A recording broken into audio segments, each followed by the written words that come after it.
Arizona Territory, 1887. The dusty town of Redemption Creek shimmered in the brutal August heat like a mirage promising salvation to those desperate enough to seek it. Among the weathered buildings and sun-baked streets, 25-year-old Hank Quincy stood on the wooden platform outside the general store, his heart pounding harder than it had during any cattle stampede or gunfight. His palms were slick with sweat that had nothing to do with the merciless sun beating down on his broad shoulders. "Gentlemen, your attention, please," the town mayor's voice cut through the murmurs of the gathered crowd. "This young man is prepared to offer everything he owns for a bride willing to share his homestead." Hank shifted uncomfortably, his worn leather boots scuffing against the rough boards. His handsome face, tanned from years under the open sky, remained carefully composed despite the humiliation burning in his chest. He'd grown up believing that a man survived the frontier alone, that attachments were dangerous luxuries that got you killed. After watching his father waste away from grief following his mother's death from fever, Hank had sworn never to let himself become so vulnerable. But life had other plans. 2 months ago, he'd received word that his dying uncle had left him a considerable homestead, with one condition. Hank must be married by his 26th birthday, just 3 weeks away, or forfeit everything to his uncle's business partner. The lawyer's letter had been clear. A man needs roots and family to truly build something lasting in this territory. Now Hank stood before the townspeople, offering his inheritance, 80 acres of prime land, a sturdy house, horses, and cattle, to any woman willing to be his wife.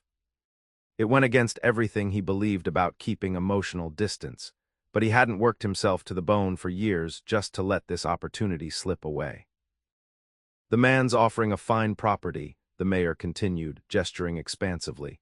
"Clean water, good grazing land, a chance few will ever see in these parts."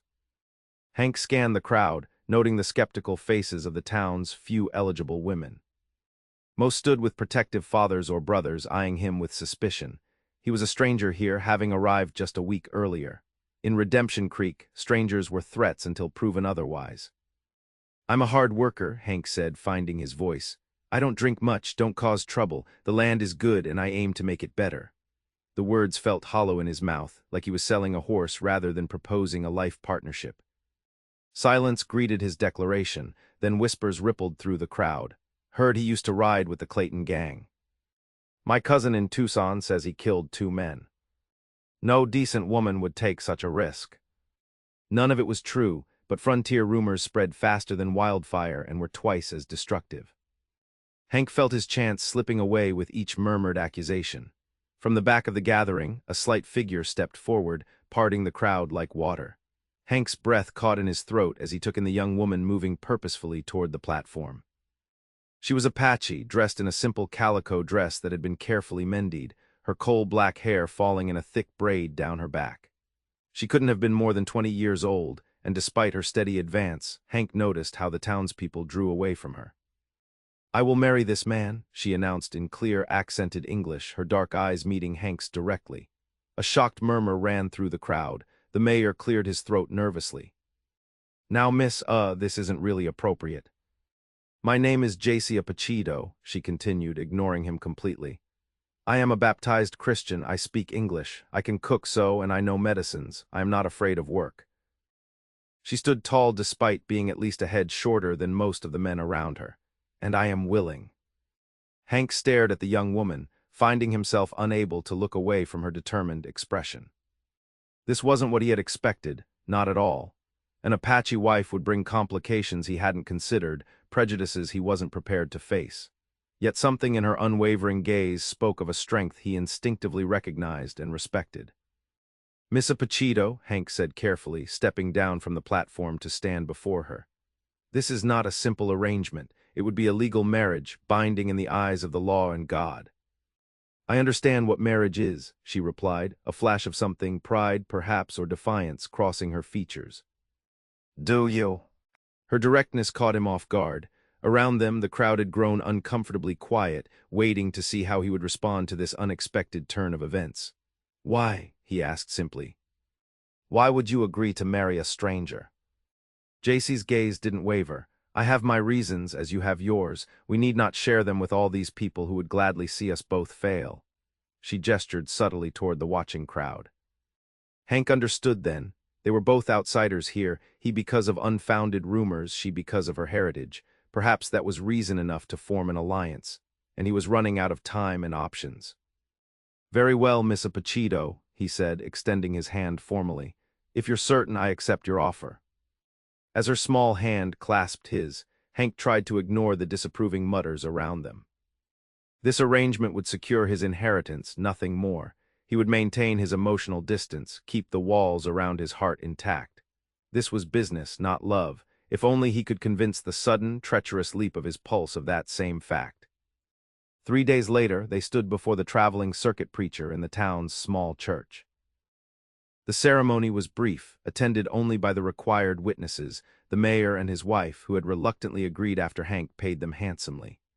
Jacy wore the same calico dress, freshly washed, with wildflowers woven into her braid. Hank had purchased a new shirt for the occasion and shaved carefully that morning, his reflection in the small mirror at the barber shop revealing a younger face than he remembered having. "You may kiss the bride," the preacher said without enthusiasm after they had exchanged the necessary vows. Hank hesitated, then leaned down to place the lightest of kisses on Jacy's cheek. Her skin was soft and warm, and the scent of sage and wildflowers lingered about her. He pulled away quickly, unsettled by the unexpected moment of tenderness. "It is done," she said quietly as they exited the church. "We should leave this place now. These people do not wish us well."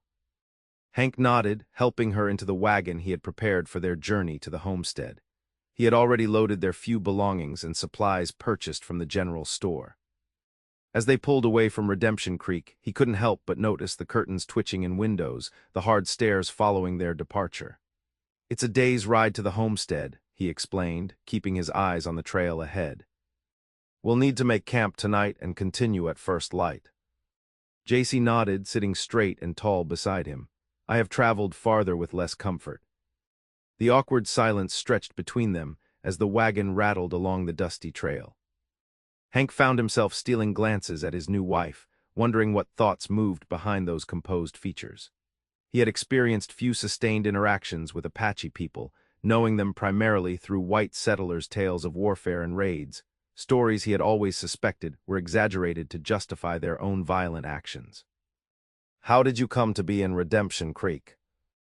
he finally asked as the sun began its descent toward the western horizon. Jacy remained quiet for so long that Hank thought she might not answer. When she did, her voice was measured, revealing little emotion. "The missionary school took me when I was 7 years old. They taught me English, reading, Christianity."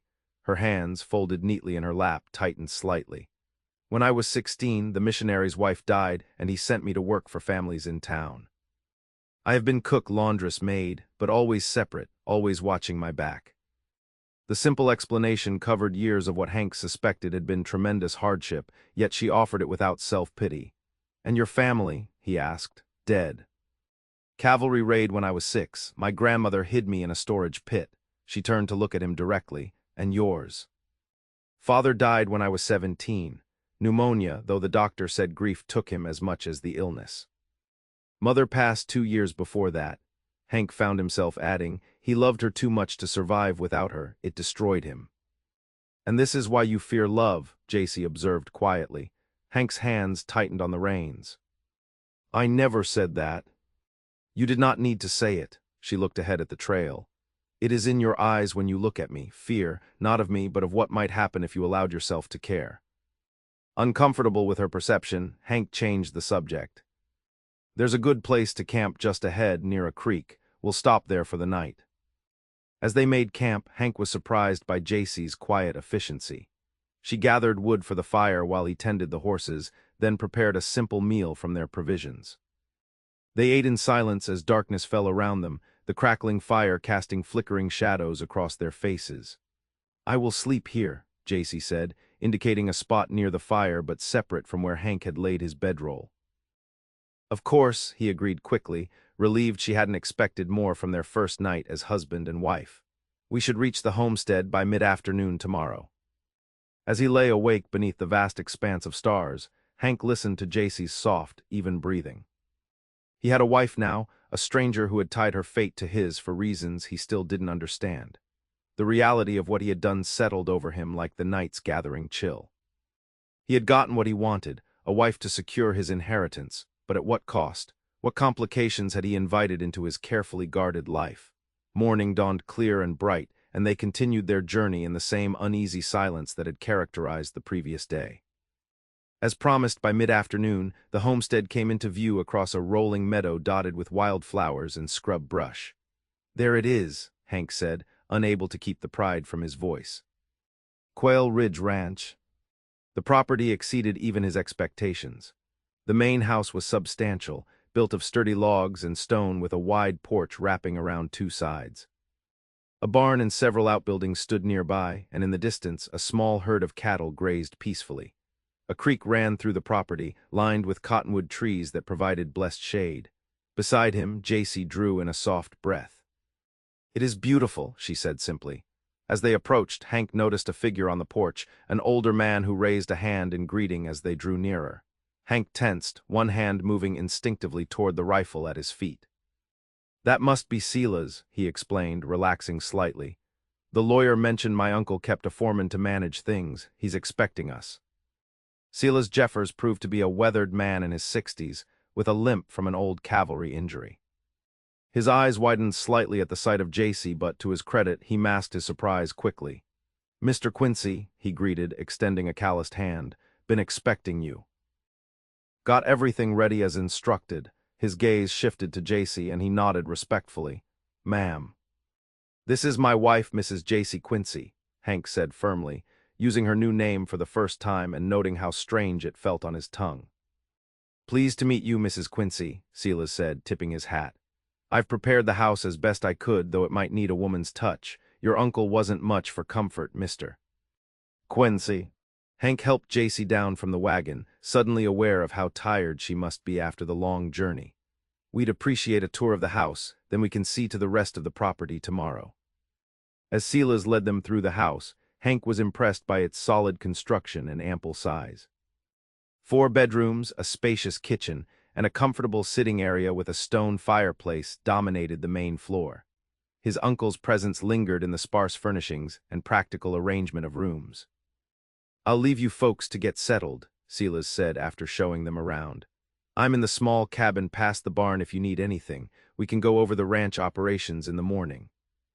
When they were alone, an awkward silence fell between them. Jacy stood in the center of the main room, looking somehow small and vulnerable despite her composed demeanor. "You should take the main bedroom," Hank said, gesturing toward the largest room. "I'll use the one across the hall." Surprise flickered across her face. "We are married in name only then." Hank felt heat rise in his face. That is, I assumed you wouldn't want." He took a breath, steadying himself. "This arrangement is for legal purposes. I won't expect anything more from you than that." Jacy regarded him thoughtfully.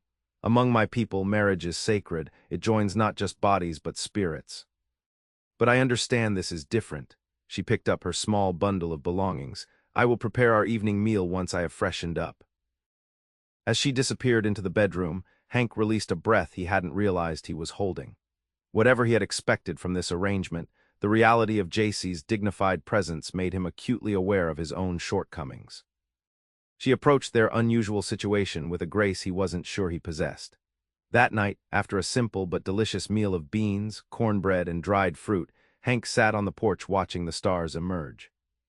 Jacy joined him, settling on the opposite end of the bench he occupied. "Tomorrow I will begin making this a proper home," she said. "There is much to be done." "You don't have to work so hard," Hank said. "The property is secure now that we're married. That was the point of all this." Jacy turned to face him fully. "Is that all you want from life, Hank Quincy? A piece of land with your name on a deed?" The question struck him like a physical blow. "It's more than most men get in this territory," he answered defensively. "Perhaps." She looked out at the darkened landscape. "But a home needs more than walls and a roof. It needs life. Purpose." After a pause, she added softly, "It needs heart." Long after Jacy had retired to her room, Hank remained on the porch, her words echoing in his mind. He had gotten exactly what he wanted, the inheritance secured by fulfilling his uncle's marriage requirement. So why did it feel like he was still missing something essential? Over the next 2 weeks, the homestead began to transform under Jacy's careful attention. Curtains appeared at windows that had previously been bare. The kitchen, once merely functional, became organized and welcoming. She planted herbs in small boxes on the porch and hung bundles of wild sage and lavender to dry from the rafters. Hank spent his days learning the operation of the ranch from Silas. The older man proved to be a wealth of knowledge about the land, the cattle, and the particular challenges of ranching in this part of the territory. By the end of the first week, Hank had developed a genuine respect for the foreman's expertise. "Your uncle built something good here," Silas told him as they rode the property's boundaries. "Wasn't an easy man to work for, but he was fair. Knew the land better than most white men I've met." "Did he ever say why he made marriage a condition of my inheritance?" Hank asked, a question that had been bothering him since he'd received the lawyer's letter. Silas squinted against the sun. "He said a man needs roots to grow properly. Said his brother, your father, was the same way, too independent until he met your mother." The older man adjusted his hat.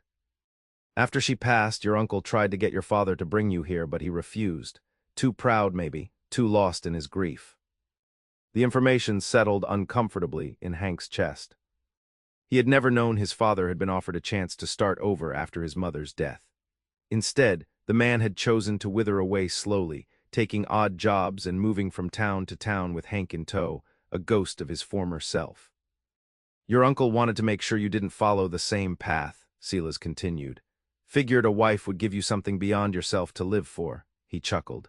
"Though I reckon he never expected an Apache woman would be the one to step forward."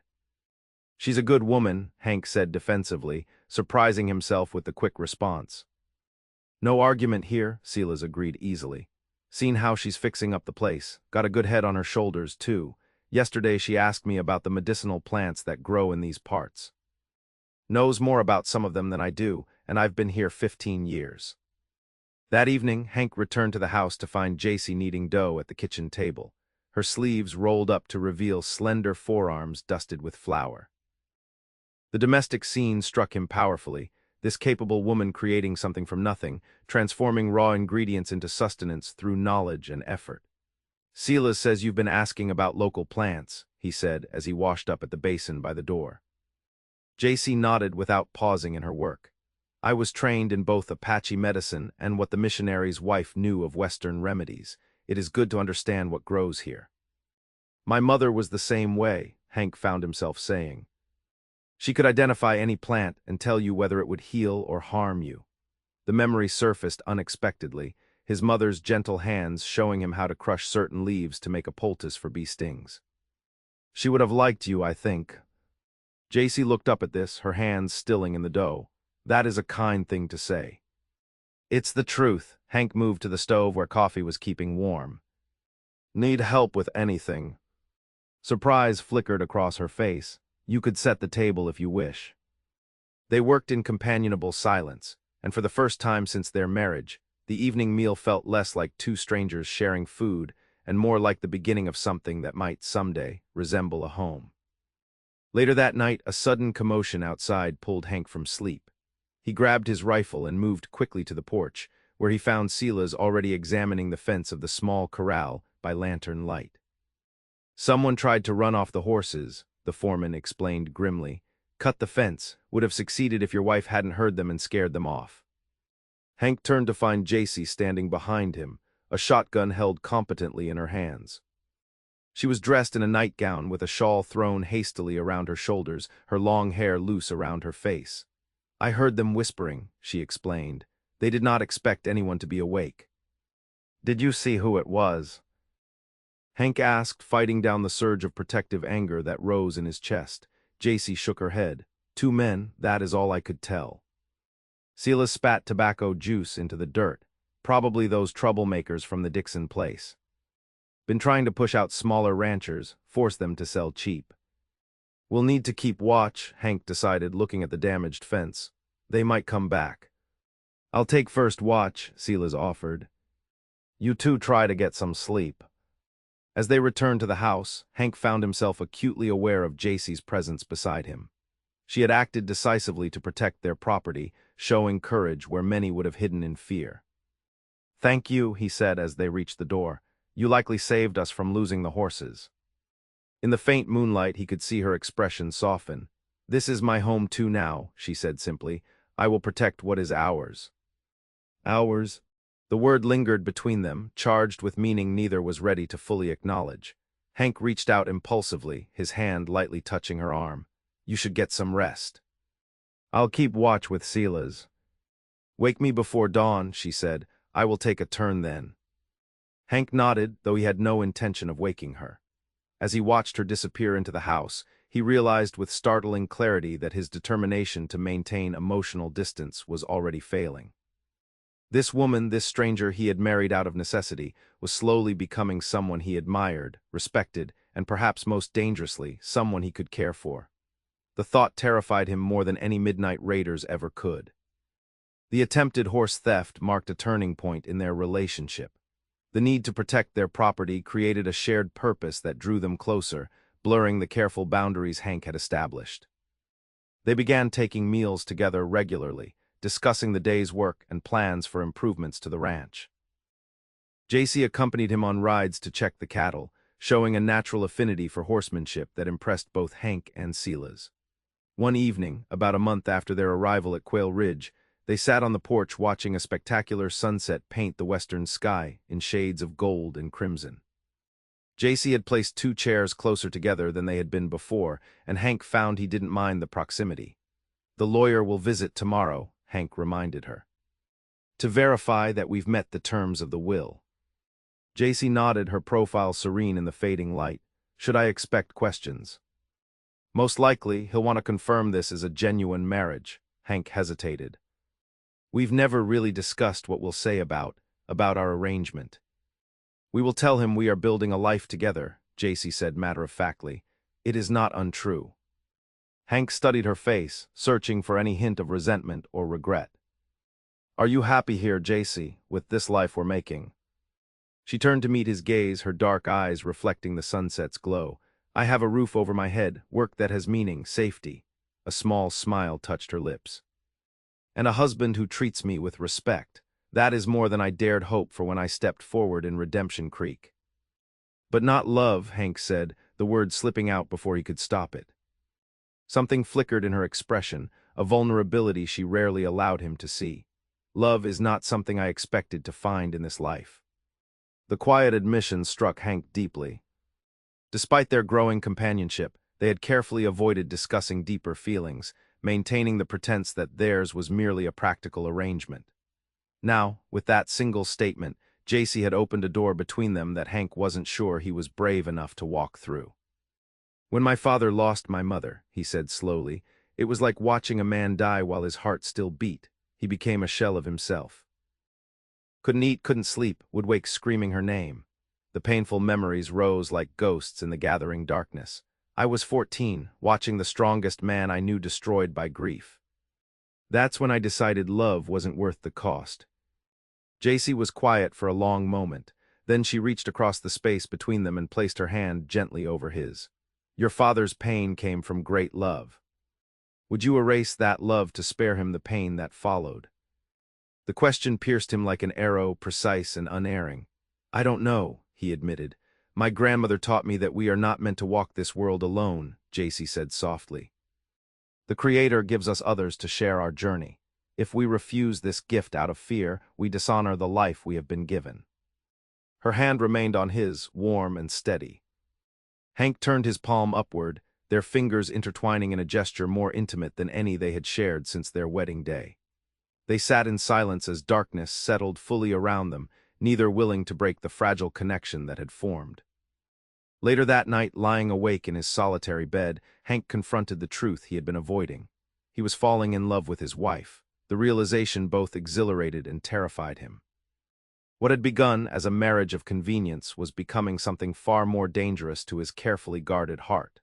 The lawyer's visit the next day proceeded more smoothly than Hank had anticipated. Harold Whitman was a precise, efficient man who asked pointed questions about their marriage and living arrangements. "And you understand, Mrs. Quincy, that this property now legally belongs to both you and your husband?" Whitman asked, peering at Jacy over the rim of his spectacles. "I understand," she replied calmly, seated beside Hank at the kitchen table. She wore her best dress, and her hair was arranged neatly in a style that complemented her delicate features. Very well, the lawyer gathered his papers. Everything appears to be in order. The property is officially transferred to Hank and Jacy Quincy, as stipulated in the will. He cleared his throat. I must say, your uncle would be pleased to see the improvements you've made to the place. It was his deepest wish that this land would support a family for generations to come. As Whitman prepared to leave, he handed Hank a sealed envelope. Your uncle left this for you, to be delivered once the terms of the will were satisfied. That evening, after the lawyer had departed, Hank sat at the kitchen table staring at the unopened letter. Jacy busied herself preparing supper, respecting his need for privacy with his uncle's final words. Finally, he broke the seal and unfolded the single page covered in his uncle's bold handwriting. Dear Hank, it began. If you're reading this, you fulfilled my condition and found yourself a wife. I hope for your sake she's a woman of strength and character, because God knows that's what it takes to build something lasting in this territory. I never told you why I left this ranch to you instead of selling it. Truth is, your father and I bought this land together before you were born. We had dreams of running cattle side by side, raising our families together. When he met your mother, they planned to join me here once they were married. But life had other plans. Your mother's family needed her in Kansas, so your father chose to follow his heart rather than our shared dream. I couldn't fault him for it. He loved her something fierce. When she died, I begged him to bring you here to start fresh where memories wouldn't haunt him so, but grief makes men stubborn, and he couldn't see past his pain to what was best for you both. I'm giving you what should have been your birthright all along, but I made marriage the condition because I learned the hard truth over my many solitary years. Land without love to share it is just dirt and rock.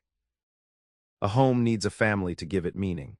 Don't make your father's mistake and let grief define your life, but don't make mine either, putting land above human connection until it's too late to find someone to share it with. Your loving uncle, Samuel Quincy.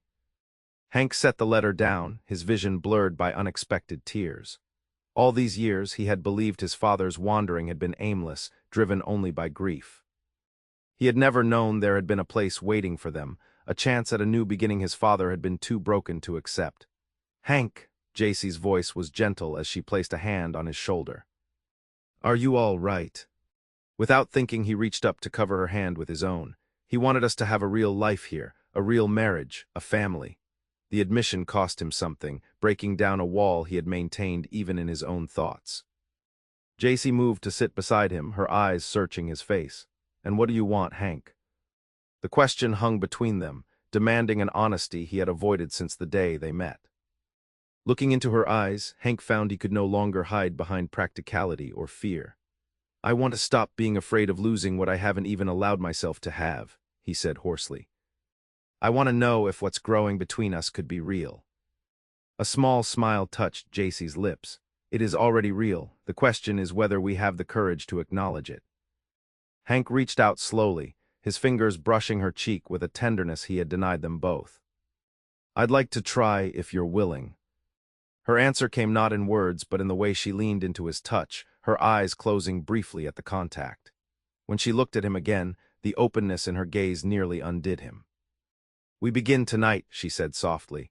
No more separate rooms, no more pretending we are only partners in land. That night, Hank followed Jacy into what had been her bedroom alone. Their coming together was tentative at first, then increasingly certain as they discovered each other with wondering hands and whispered words of encouragement. In the darkness, the barriers between them, of culture, of past, of fear, fell away, leaving only two people finding solace and joy in each other's arms. Afterward, as Jacy lay nestled against his side, her breathing soft and even in sleep, Hank stared at the ceiling and confronted the magnitude of what had changed.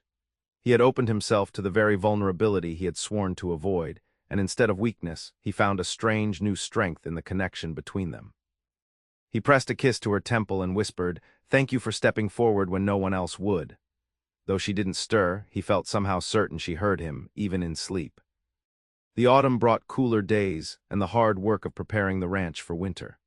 Hank and Jacy fell into a rhythm together, their partnership deepening as they faced the challenges of frontier life side by side. They rode together to round up cattle, repaired fences damaged in early storms, and stored provisions against the coming winter. Their evenings were spent in increasingly comfortable companionship. Jacy taught Hank some of her people's stories as they sat before the fire, and he shared memories of his mother that he had kept locked away for years. Each revelation, each shared confidence, strengthened the bond between them. One crisp November morning, as Hank prepared to ride to a neighboring ranch to help with a cattle drive, Jacy approached him with unusual hesitation in her manner. "I have something to tell you," she said, her hands clasped tightly before her. Concern immediately flooded him. "What is it? Are you unwell?" A smile bloomed on her face, transforming her serious expression. "No, husband. I am with child." The news struck Hank like a physical blow. A child, his child, their child. A dizzying rush of emotions swept through him, joy, terror, overwhelming protectiveness. "Are you certain?" he asked, his voice barely more than a whisper. Jacy nodded. 2 months, I think. The baby will come in early summer." Hank pulled her into his arms, burying his face in her hair to hide the tears that sprang to his eyes. A family of his own, something he had never allowed himself to want, let alone expect. His father's grief had taught him to fear love's power to destroy, but in this moment, all he could feel was its power to create, to build, to heal. "I'll send word to the Burtons that I can't help with their drive," he said, already mentally rearranging plans. "There's so much we need to prepare." Jacy laughed, pulling back to look at him. "The baby will not arrive tomorrow, Hank. We have time." Her expression grew more serious. "But there is something else we must discuss. Our child will be of mixed blood, not fully accepted by either world." The reality of what their child would face sobered Hank immediately. He had seen how people treated Jacy in town on the rare occasions they ventured there for supplies. The sidelong glances, the whispered comments, the shopkeepers who served her last even when she had been waiting longest. "Our child will have us," he said firmly, "and this land will make sure he or she knows both heritages and is proud of each." "It will not be easy," Jacy warned. "Nothing worth having ever is." Hank rested his forehead against hers. "But we're stronger together than either of us is alone. I believe that now." The weeks that followed were filled with preparations not just for winter, but for the child who would join them in the spring. Hank devoted himself to improving the house, adding another room, reinforcing the roof, building a proper cradle from wood he cut and shaped himself. Jacy sewed baby clothes from fabric they purchased in town, her nimble fingers creating tiny garments with exquisite care. As winter settled over the land, bringing snow that transformed the landscape into a pristine wonderland, Hank found himself reflecting on the remarkable journey that had brought him to this point. Less than 6 months ago, he had stood on a platform offering everything he owned for a bride, believing it was merely a transaction to secure property. Now, watching Jacy move about their home, her body just beginning to show signs of the child they had created together, he understood what his uncle had tried to tell him. Land without love was indeed just dirt and rock. It was the people who shared it that made it a home. One evening in early December, as they sat before the fire after supper, Jacy suddenly took Hank's hand and placed it on her rounded belly. "Feel," she whispered. For a moment he felt nothing. Then a flutter against his palm, so faint he might have imagined it, except for the radiant smile on Jacy's face confirming what he had felt. "Our child is strong," she said, her voice filled with quiet pride. "Like his mother," Hank replied, overcome with tenderness. "Or her father," Jacy countered, leaning against his shoulder. After a comfortable silence, she asked, "Do you ever regret it, making that offer in Redemption Creek?" Hank considered the question carefully. "I regret my reasons," he answered honestly. "I was thinking only of land and legacy, not of building a true partnership." He turned to face her fully. "But I will never regret that you were the one who stepped forward. Even though I am Apache. Even though our child will face prejudice because of it. Especially because you are who you are," Hank said firmly. "Your strength, your wisdom, your heart, these are what make you the woman I love. And our child will be blessed to have your blood running in their veins." Tears gathered in Jacy's eyes at his declaration. "You have never said those words before." "That I love you," Hank smiled ruefully. "I've been a fool not to say them every day since I realized it was true. I love you, Jacy Quincy. Not for the land or the legacy, but for the woman you are and the life we're building together." She leaned forward to kiss him, sealing his words with a promise of her own. "And I love you, Hank Quincy, for seeing me when others looked away." for learning to open your heart when fear would have kept it closed. As they held each other close, the winter wind howled outside, but within the walls of their home, there was only warmth, love, and the promise of the future they had created together. A future neither could have imagined on that hot summer day when a young cowboy bet everything for a bride, and only a kind-hearted Apache woman stepped forward for love. In the years that followed, Quail Ridge Ranch flourished under their joint care. Their daughter, Sarah, was born the following June, followed 2 years later by a son they named Samuel after Hank's uncle. The children grew strong in body and spirit, learning both their mother's Apache traditions and their father's ranching skills. The neighboring ranchers who had once viewed their union with skepticism gradually came to respect the Quincys for their hard work, fair dealings, and the evident devotion between them. While prejudice never fully disappeared, the family's steadfast dignity in the face of it won them allies and, eventually, friends among the more open-minded settlers. On the 10th anniversary of their marriage, Hank and Jacy stood together on the porch of their home, watching their children play in the yard as the sun set behind the distant mountains. The house had expanded over the years, as had their herds and their reputation as successful ranchers. "Did you ever imagine this?" Hank asked, his arm around Jacy's waist. "That day in Redemption Creek when you stepped forward."